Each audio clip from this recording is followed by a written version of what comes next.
Bismillahirrahmanirrahim. Assalamualaikum warahmatullahi wabarakatuh. Waalaikumsalam Waalaikumsalam warahmatullahi warahmatullahi wabarakatuh. wabarakatuh. Alhamdulillahirabbil alamin. Wassalatu wassalamu ala asyrafil anbiya'i wal mursalin sayyidina Muhammadin wa ala alihi wa sahbihi ajmain. Amma ba'd. Alhamdulillah, kita memanjatkan puji dan syukur kehadirat Allah Subhanahu wa taala karena atas limpahan rahmatnya kepada kita semua, sehingga pada hari ini merupakan hari ke-15 puasa untuk tahun 1442 Hijriah.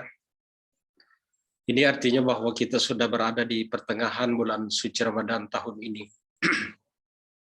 Kita masih diberikan kekuatan, kesehatan, dan kesempatan untuk melakukan ibadah puasa dengan baik. Dan kita juga bersyukur karena kita diberikan kesempatan untuk saling membagi ilmu tentang agama Islam yang kita cintai ini. Salam dan salawat semoga tercurah kepada baginda Rasulullah Muhammad sallallahu alaihi wasallam. Baik, pada kesempatan ini kita akan mengangkat tema tentang zakat. Zakat itu adalah salah satu rukun Islam, yaitu menjadi rukun Islam bagi kita. Artinya bahwa zakat itu adalah wajib hukumnya untuk kita jalankan sebagai umat Islam. Sehingga di dalam Al-Quranul Karim itu kita jumpai banyak sekali ayat-ayat yang berhubungan dengan zakat ini dan selalu berdampingan dengan sholat. Kita banyak sekali menjumpai di dalam Al-Quran itu ayat yang mengatakan aqimis sholata wa atuz zakah. Dirikan sholat dan keluarkan zakat. Ini memiliki makna bahwa orang Islam itu di samping melakukan sholat juga harus mengeluarkan zakat. Karena itu bergandengan. Ini bermakna bahwa bagi kita umat Islam itu, rukun Islam ini harus kita tunaikan. Menjadi kewajiban. Artinya kalau dikatakan wajib itu apabila kita laksanakan mendapatkan pahala, dan apabila kita tinggalkan kita berdosa. Begitu juga zakat ini wajib bagi kita, bagi orang yang sudah memenuhi persyaratan tertentu. Itu yang pertama. Yang kedua, zakat itu terbagi atas dua jenis. Yang pertama ada namanya zakat fitrah, dan yang kedua ada namanya zakat mal. Zakat itu artinya memiliki sebenarnya 4 makna zakat itu.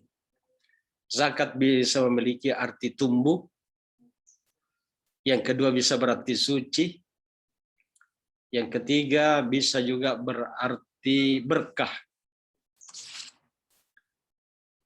dan yang keempat juga bisa memiliki makna tolak bala, menolak bala. Baik, yang pertama dulu kita kaji tentang zakat fitrah. Zakat fitrah ini adalah zakat, kalau maknanya zakat fitrah artinya pembersih diri. Karena pada saat kita berpuasa, karena zakat fitrah ini hanya dikeluarkan pada bulan suci Ramadan. Kalau di luar bulan suci Ramadan, bukan zakat fitrah namanya. Ya. Zakat fitrah ini berhubungan dengan ibadah puasa yang kita lakukan. Karena dalam satu hadis Rasulullah SAW mengatakan bahwa orang yang berpuasa, apabila dia tidak mengeluarkan zakatnya, zakat fitrahnya, maka amalan puasanya itu akan tergantung antara langit dan bumi, tidak akan sampai kepada Allah. Karena yang mengantar ibadah puasa kita, pahala puasa itu ke hadapan Allah adalah zakat fitrah yang kita keluarkan. Nah, zakat fitrah ini memiliki aturan-aturan tersendiri yang bisa dipakai untuk membayar zakat itu. Kalau kita di Indonesia ini, yang mayoritas adalah beras, yang ukurannya adalah 3,5 liter. 3,5 liter ini baiknya itu seharusnya itu dikeluarkan berupa beras itu sendiri, lalu dibagikan kepada fakir miskin. Tetapi kita di Indonesia dan terkhusus di daerah kita di Kabupaten Sopen itu bisa juga diuangkan senilai dengan 3,5 liter itu. Sekarang ini nih pemerintah Kabupaten, Kementerian Agama Kabupaten Sopen itu sudah dari Basnas itu mengeluarkan ketentuan-ketentuan tentang zakat ini, bahwa banyaknya kadar zakat fitrah itu 3,5 liter per orang. Itu bisa dinilai dengan uang. Kalau makanan pokoknya adalah beras, maka 3,5 liter itu dikali dengan harga beras untuk tahun saat sekarang ini. Nah, pemerintah Kabupaten Sopen sudah mengeluarkan itu, bahwa bagi orang yang makan pokoknya beras, maka bisa diuangkan jumlahnya sebanyak 24.500 per orang. Kalau makanan pokoknya adalah jagung, maka kadar zakat fitrahnya itu kalau diuangkan hanya 21.000 rupiah, karena harga jagung itu dinilai dengan 6.000 rupiah per liter. Kalau makanan pokoknya adalah campuran antar beras dan jagung, maka itu dinilai dengan uang sebanyak 22.750. Tetapi perlu kita pahami bersama bahwa kita rata-rata kita sekarang ini kita makan semuanya beras. Tidak sama di zaman dahulu itu ada memang orang yang makanan pokoknya hanya jagung. Maka menjadi suatu ketentuan sekarang ini seharusnya kita menjadikan dasar itu, yaitu beras. Tidak boleh kita berpikir bahwa ini saja yang murah-murah ini, yang jagung. Itu tidak boleh kita membohongi diri sendiri kalau seperti itu. Kita makan beras, lalu yang kita keluarkan adalah jagung. Nah, itu tidak seperti itu. Kita membohongi diri sendiri, dan ini nanti sebentar kita akan mengkaji tentang makna yang terkandung pada zakat itu sendiri. Orang yang harus mengeluarkan zakat itu syaratnya adalah orang yang beragama Islam. Bagi orang Islam, karena itu menjadi rukun Islam. Ya. Jadi semua anak yang terlahir sebelum khutbah dibaca, misalnya satu hari menjelang Idul Fitri itu tiba-tiba dia melahirkan. Dia melahirkan, maka anak yang lahir itu sebelum dibacakan khutbah Idul Fitri harus dikeluarkan zakatnya, zakat fitrah. Fitrah itu artinya kembali suci. Jadi zakat fitrah itu artinya mensucikan jiwa kita, mensucikan diri kita dari hal-hal yang sifatnya negatif, termasuk dosa kita. dibersihkan. Makanya fitrah artinya suci. Zakat fitrah artinya zakat yang dikeluarkan untuk membersihkan jiwa kita, mensucikan jiwa kita. Selanjutnya, yang kedua ada juga namanya zakat mal. Zakat mal ini adalah zakat harta, untuk membersihkan harta. Kalau tadi zakat fitrah untuk jiwa, sekarang zakat mal adalah bertujuan untuk membersihkan harta kita dari yang kita dapatkan. Ini kajiannya cukup panjang kalau zakat mal itu, karena ada ukuran takarnya yang jadi ketentuan. Cukup senisab setelah dihitung. Kalau dihitung-hitung sekarang ini, harga, karena yang didasari adalah harga emas, kalau diuankan itu nilainya sekitar 10 juta ke atas, baru bisa dikenakan syarat untuk mengeluarkan zakat mal. Banyaknya adalah 2,5%. Sekarang kita akan masuk dalam hikmah yang terkandung pada zakat itu sendiri. Di dalam Al-Quranul Karim, Allah Subhanahu wa Ta'ala berfirman, "Mathalul ladzina yunfikuna amwaluhum fi sabilillahi kamathali habbah anbatat sab'a sanabila fi kulli sumbulatin mi'atu habbah wallahu yudaifu liman yasha." Artinya, perumpamaan orang yang menginfakkan hartanya, termasuk zakat, di jalan Allah, seperti sebutir biji yang menumbuhkan 7 tangkai, dan pada setiap tangkainya ada 100 biji. Bahkan Allah, wallahu yudaifu liman yasha, akan Allah melipat gandakan lebih dari itu bagi siapa saja yang dikehendakinya. Al-Quran Surah Al-Baqarah ayat 261. Penjelasan ayat ini menunjukkan bahwa bagi orang yang berzakat,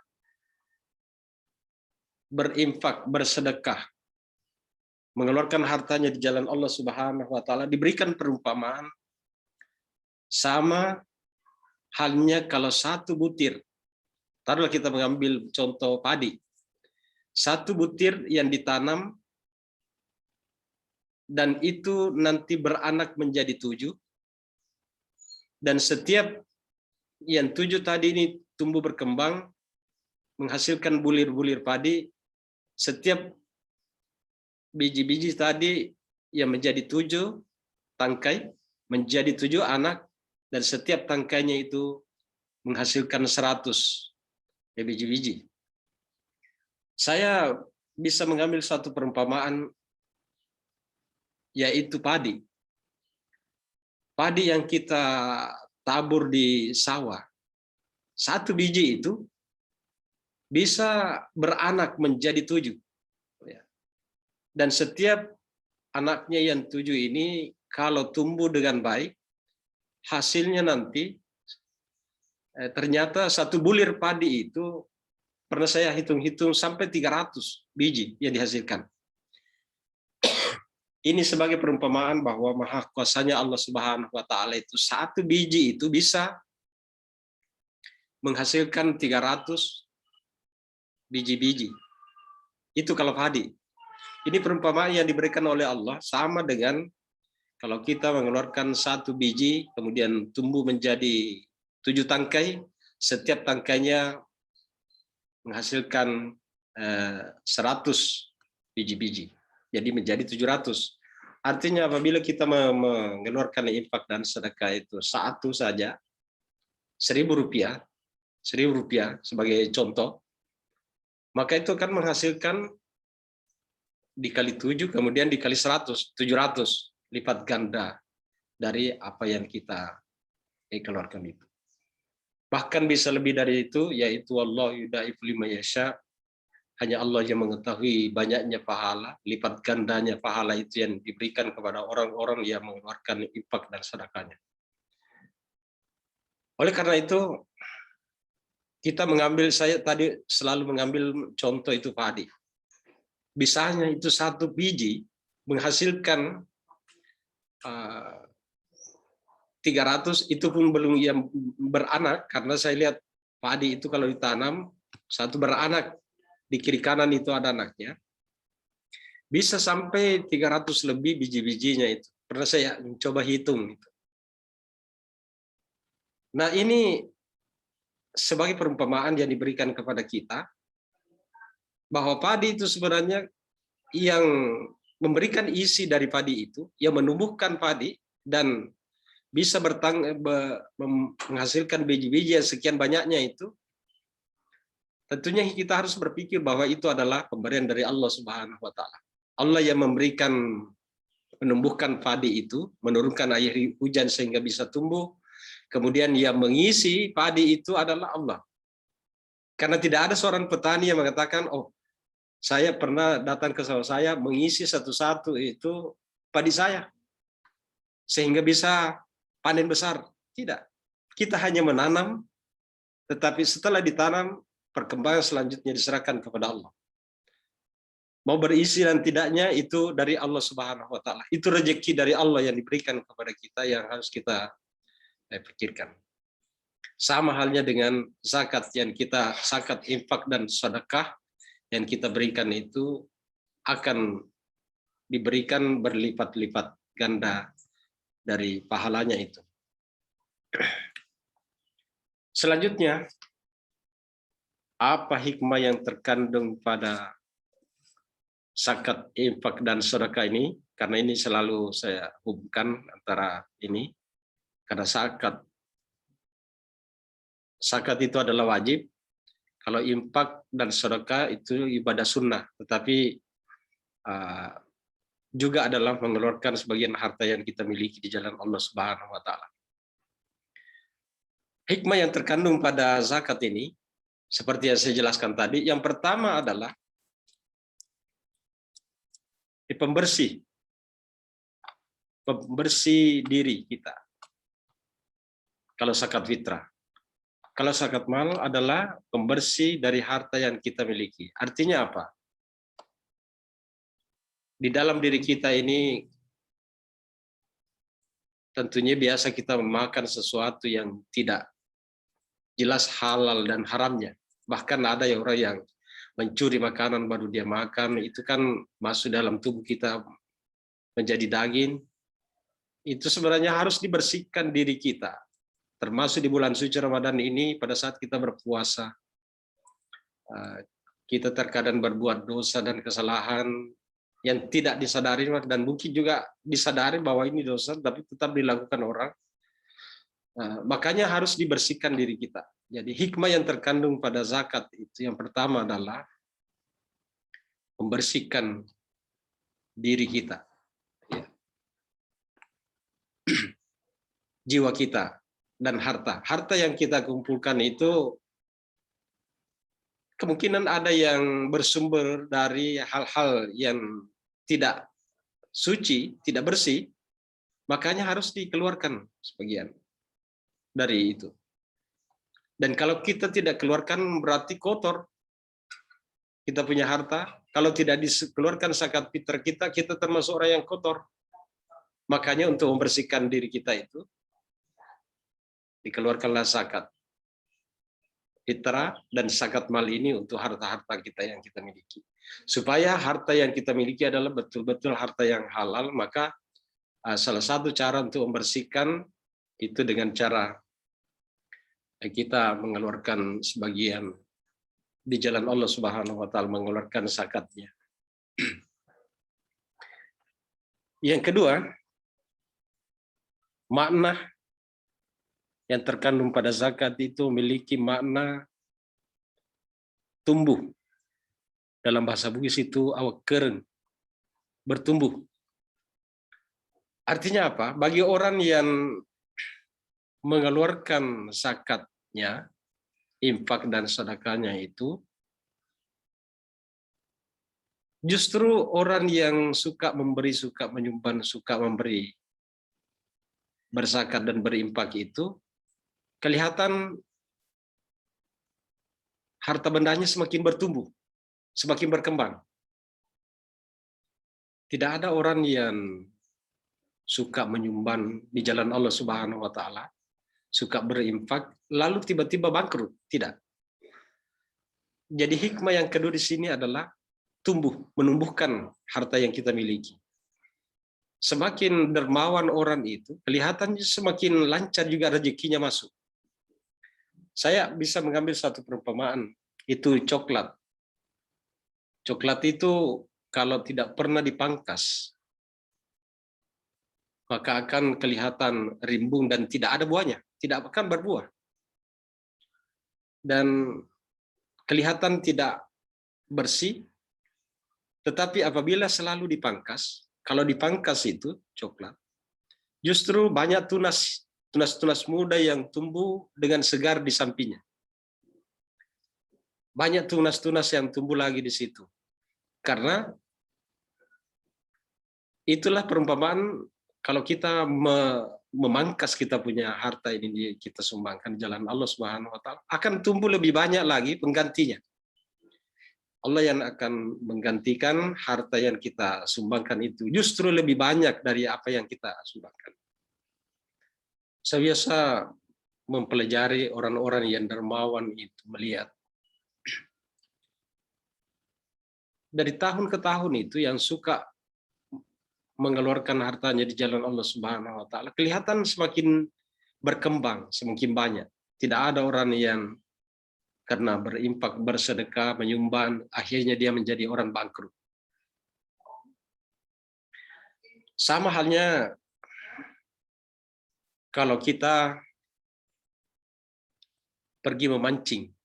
Jadi infak dan sedekah itu saya mengambilkan perumpamaan orang yang pergi memancing ikan di sungai atau di pinggir laut. Kalau kita memancing ikan itu, makanan yang kita jadikan umpan itu kan hanya sedikit. Biasa cacing yang dipotong-potong sedikit, baru kita berikan umpan kepada ikan. Ternyata pancingan yang sedikit ini akan mendapatkan ikan yang lumayan besarnya. Ya. Kalau kecil, maka kecil juga hasilnya nanti. Kalau itu cacing yang dipotong-potong itu dijadikan umpan untuk memancing itu, biasanya yang dihasilkan adalah ikan yang kecil-kecil juga.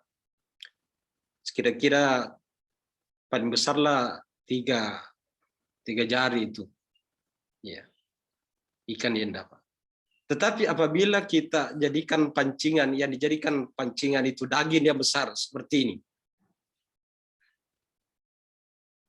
lalu dibawa ke sungai yang dalam, apa yang biasa memakan pancingan yang begitu besar ini, biasanya adalah ikan besar juga yang didapat. Kalau kita di istilah Bugis biasa mendapatkan Andrea Karaja, ikan emas yang besar itu, yang seperti bantal hasilnya. Kenapa? Karena pancingannya juga besar. Ini sebagai perumpamaan bahwa bagi orang yang mengeluarkan infak dan sedekahnya itu, kalau kecil-kecil yang disumpahkan maka balasannya juga tentunya tidak. Tetapi apabila besar yang kita keluarkan maka hasilnya juga akan lebih besar. Artinya kalau orang dermawan yang selalu mengeluarkan hartanya itu di jalan Allah Subhanahu wa taala, semakin dermawan seseorang, semakin banyak juga balasannya. Mana waktunya? Tinggal 10 menit. Jadi begitu. Jadi bertumbuh. Orang yang senantiasa mengeluarkan zakat, infak dan sedekahnya, maka hartanya akan semakin bertumbuh, semakin banyak yang mereka miliki. Dibalas oleh Allah, digantikan oleh Allah yang lebih banyak dan lebih bagus. Tapi kalau tidak pernah, sama dengan tadi coklat itu yang tidak pernah dipangkas, maka tumbuh kelihatan tidak ada buahnya, hanya semakin kabur kelihatan. Semakin hari semakin rimbung tetapi tidak ada buahnya.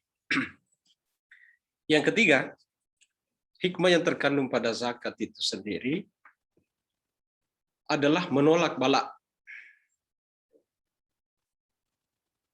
Artinya apa? Dalam suatu riwayat ceritakan bahwa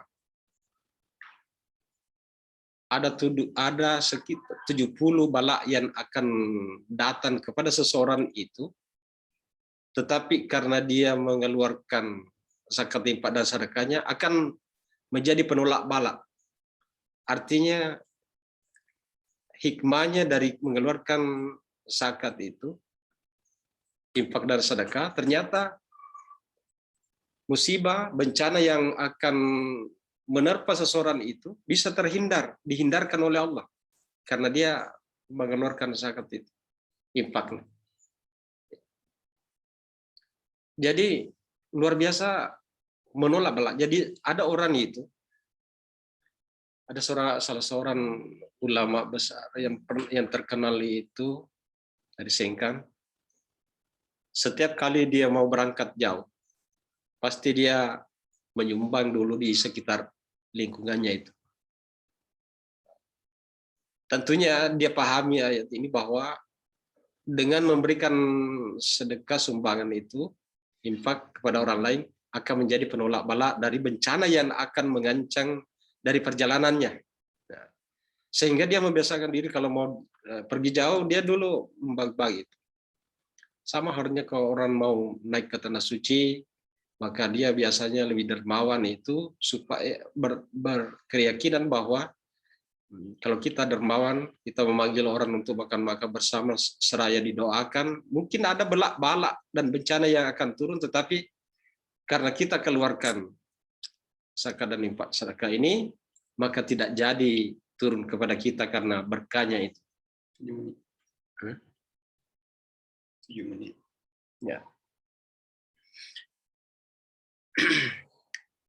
Selanjutnya biasa kita lihat bahwa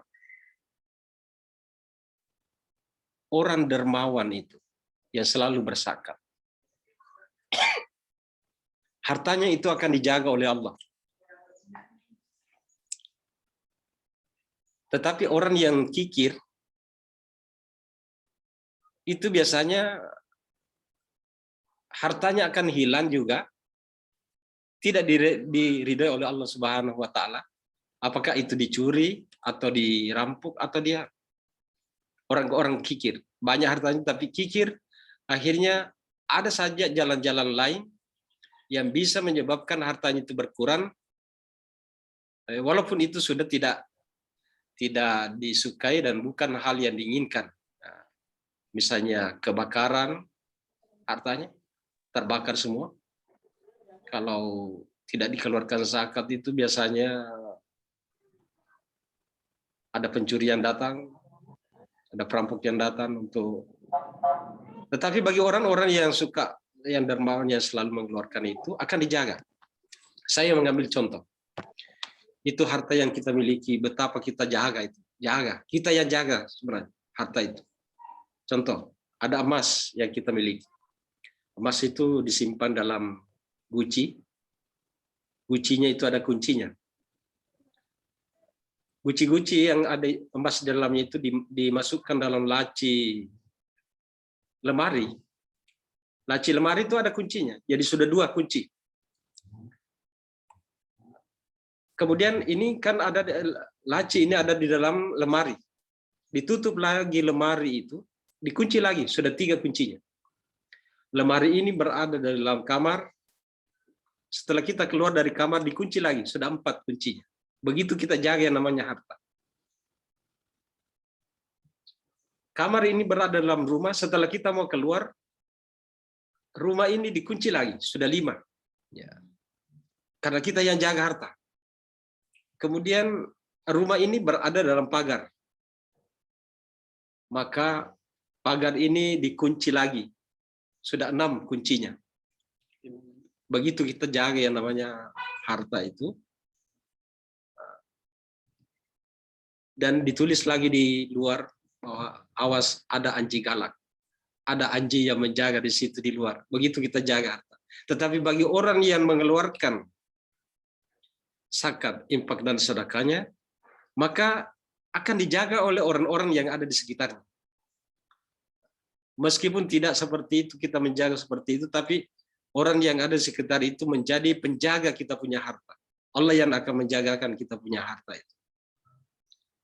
Karena kita rajin. Sehingga orang-orang yang biasa kita beri, mengatakan jangan keganggu itu karena dia itu orangnya dermawan. Selalu itu memberikan kita di sini makanan, memberikan pembeli makanan yang biasa kita konsumsi bersama di sini. Selanjutnya yang terakhir, hikmah yang terkandung pada zakat itu adalah al-barakah. Berkah. Berkah artinya harta yang kita miliki itu akan menjadi berkah. Berkah artinya tepat sasaran dari apa yang kita miliki. Dimakan dalam keadaan sehat-sehat walafiat bersama dengan keluarga kita, dimakan bersama dengan dipakai, membiayai kehidupan kita dengan selalu lancar-lancar usaha. Berkah, barakah dalam bahasa Indonesia. Harta yang pernah kita keluarkan zakat di jalan Allah Subhanahu wa taala. Saya kira itu yang sempat saya sampaikan pada kesempatan ini. Karena waktu yang sangat terbatas buat kita semuanya. Mungkin ada pertanyaan, silakan. Ya, Pak Tabe, ada pertanyaan. Apakah orang yang meninggal di bulan Ramadan wajib membayar zakat? Oh iya. Orang yang meninggal pada bulan suci Ramadan itu menjadi tanggungan juga bagi keluarga yang ditinggalkan, yang ditinggalkan. Karena dia sudah memasuki bulan suci Ramadan, maka seharusnya anaknya itu yang membayarkan zakatnya. Ya. Jadi orang yang mati pada bulan suci Ramadan juga harus dikeluarkan zakatnya. Anak yang lahir juga seperti itu. Yang kalau dia berada dalam bulan suci Ramadan ini sampai pada bulan suci Ramadan, maka itu tetap harus dikeluarkan zakatnya, zakat fitrahnya, karena itu kan yang 3,5 liter itu yang harus menjadi tanggungan dari keluarganya, seperti itu. Pertanyaan selanjutnya, apakah dalam Islam sudah ditentukan beberapa zakat yang harus dilakukan atau dikeluarkan dari setiap orang? Mohon penjelasannya. Apakah dalam Islam sudah ditentukan berapa zakat yang harus dikeluarkan? Ya, iya, zakat itu ada ketentuan-ketentuannya. Berbeda dengan infak dan sedekah tidak ada, karena itu ibadah sunnah. Kalau zakat itu adalah ibadah wajib. Sama-sama kita mengeluarkan harta, tapi ada perbedaan. Zakat, infak, dan sedekah, sumbangan, ini yang pertama tadi wajib, ada takarnya, ada ukurannya. Kalau ini tidak ada takarannya, kita mau menyumbang berapa saja bisa, kita mau berinfak, bersedekah, tidak ada batasannya. Semakin banyak semakin bagus. Tapi kalau zakat itu memiliki aturan tersendiri. Sama halnya misalnya sekarang ini. Zakat fitrah lah yang kita ambil. Harus ada kadarnya tadi 3,5 liter per orang. Jadi kalau dalam rumah itu kan dinilai tadi dengan 24.500. Berarti kalau 10 orang dalam rumah itu, maka dikali dengan 24 jadi 245.000 yang harus dia keluarkan zakatnya. Ketentuan. Tidak boleh kurang dari situ. Itu kadar zakat fitrah yang sudah ditetapkan, tidak boleh kita kurangi dari situ. Kalau lebih berarti itu hanya sebagai sumbangan saja. Sama dengan harta juga ada batasan. Saya kira itu. Ada